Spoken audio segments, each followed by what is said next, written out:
ये कहानी उस वक्त की है जब ऑस्ट्रेलिया का क्रिकेट की धरती पर राज था। उस समय ऑस्ट्रेलिया जैसी टीम को हराना मानो एक सपने जैसा था, क्योंकि टी20 वर्ल्ड कप से पहले ऑस्ट्रेलिया लगातार 3 वनडे वर्ल्ड कप की विजेता थी। 3 वर्ल्ड कप जीतने के बाद ऑस्ट्रेलिया अपनी बादशाहत बना चुकी थी। ऑस्ट्रेलिया की इस बादशाहत को पूरा विश्व देख रहा था। 2006 की चैंपियन ट्रॉफी के फाइनल मुकाबले में ऑस्ट्रेलिया वेस्टइंडीज को हराकर विजेता बनी थी, लेकिन चैंपियन ट्रॉफी के फाइनल सेरेमनी में बीसीसीआई अध्यक्ष शरद पवार को धक्का देकर स्टेज से हटाना कंगारुओं के घमंड की गवाही दे रहा था। ऑस्ट्रेलिया की उस नीच हरकत को संपूर्ण भारत देख रहा था और ऑस्ट्रेलिया के इस घमंड को तोड़ने के लिए धोनी के धुरंधर तैयार थे। 1 साल बाद टी20 वर्ल्ड कप खेला जाता है। धोनी की कप्तानी वाली टीम इंडिया सेमीफाइनल में प्रवेश कर चुकी थी। सेमीफाइनल में टीम इंडिया की टक्कर ऑस्ट्रेलिया से थी। दोनों टीमों के बीच टी20 वर्ल्ड कप का दूसरा सेमीफाइनल मुकाबला खेला जाना था। संपूर्ण क्रिकेट जगत पहले ही ऑस्ट्रेलिया को विजेता मान चुका था। ऐसे हालात में टॉस होता है। महेंद्र सिंह धोनी ने टॉस जीता और पहले बल्लेबाजी का फैसला किया। भारत की तरफ से गौतम गंभीर और सहवाग पारी की शुरुआत करने आते हैं। ब्रैडली की घातक गेंदबाजी के सामने गौतम गंभीर पहली गेंद पर आउट होते होते बचे। ब्रैडली का वो आंख दिखाना कंगारुओं के घमंड की गवाही दे रहा था, लेकिन इसी ओवर की तीसरी गेंद पर गौतम गंभीर ने एक शानदार चौका लगाया। गंभीर के इस चौके के बाद पूरा स्टेडियम झूम उठा था।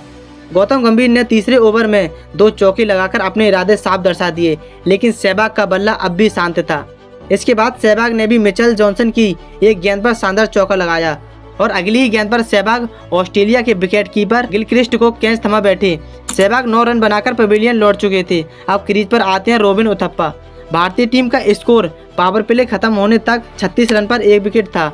8वां ओवर कराने एक बार फिर जॉनसन आते हैं। जॉनसन 8वें ओवर की अंतिम गेंद पर गंभीर को आउट कर भारत को दूसरा झटका दे देते हैं।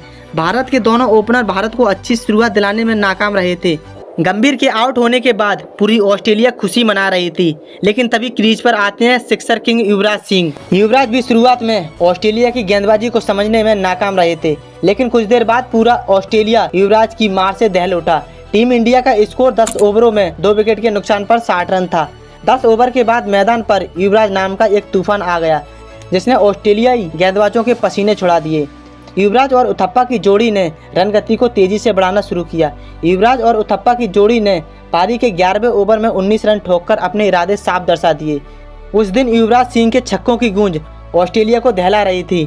युवराज ने क्लार्क की गेंद पर छक्का मारकर अपना अर्धशतक पूरा किया।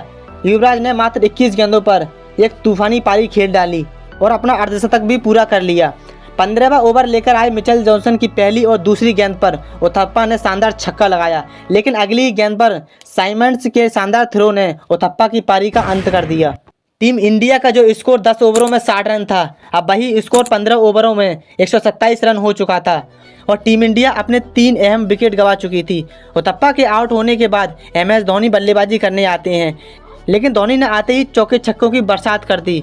18वें ओवर में युवराज ने क्लार्क की गेंद पर एक शानदार छक्का लगाया, लेकिन अगली गेंद पर युवराज बड़ा शॉट खेलने के चक्कर में माइकल हसी को कैच थमा बैठे। युवराज ने इस मैच में 30 गेंदों पर 70 रन की तूफानी पारी खेली थी। धोनी ने भी 18 गेंदों पर 30 रन की अहम पारी खेली, जिसकी बदौलत टीम इंडिया 20 ओवरों में 5 विकेट के नुकसान पर 188 रन बना लेती है।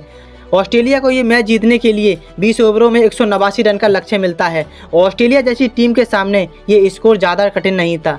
आज या तो ऑस्ट्रेलिया का घमंड टूटने वाला था या ऑस्ट्रेलिया का ये घमंड जारी रहने वाला था। ऑस्ट्रेलिया की तरफ से माइकल हेडन और गिलक्रिस्ट की धाकड़ जोड़ी ओपनिंग करने मैदान पर आती है। ये दोनों बल्लेबाजों ने शुरू से ही टीम इंडिया पर दबाव बनाना शुरू कर दिया, लेकिन RP सिंह और श्रीसंत की गेंदबाजी के सामने कंगारू बेबस दिखाई देने लगे। ऑस्ट्रेलिया के दोनों ओपनर 30 गेंदों पर 36 रन बना पाते हैं, लेकिन तभी मैच में वापसी कराई श्रीसंत ने, जब 6ठे ओवर की पहली गेंद पर श्रीसंत ने गिलक्रिस्ट की गिल्लियां उखेड़ दी। गिलक्रिस्ट के आउट होने के बाद हेडन नाम का तूफान अब भी क्रीज पर था, लेकिन पावर प्ले के बाद ऑस्ट्रेलिया के बल्लेबाजों ने चौके छक्कों की बरसात कर दी। ऑस्ट्रेलिया का स्कोर 10 ओवरों में 77 रन हो चुका था और अब भी क्रीज पर हेडल और साइमंड थे और इन दोनों बल्लेबाजों ने अगली 18 गेंदों पर 53 रन ठोककर सभी को हैरान कर दिया।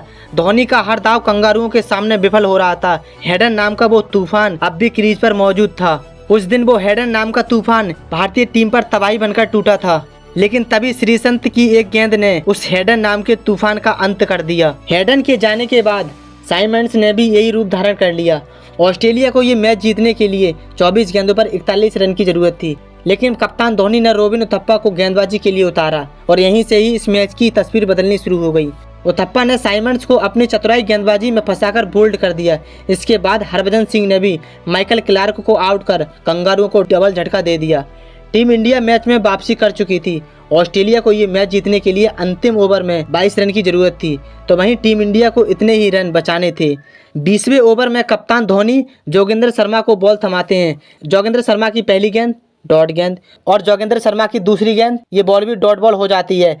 लेकिन तीसरी गेंद पर जोगिंदर माइकल हसी को आउट कर मैच को भारत की झोली में डाल देते हैं। टीम इंडिया इस मैच को जीत चुकी थी, लेकिन मैच की 3 गेंदें भी बाकी थी।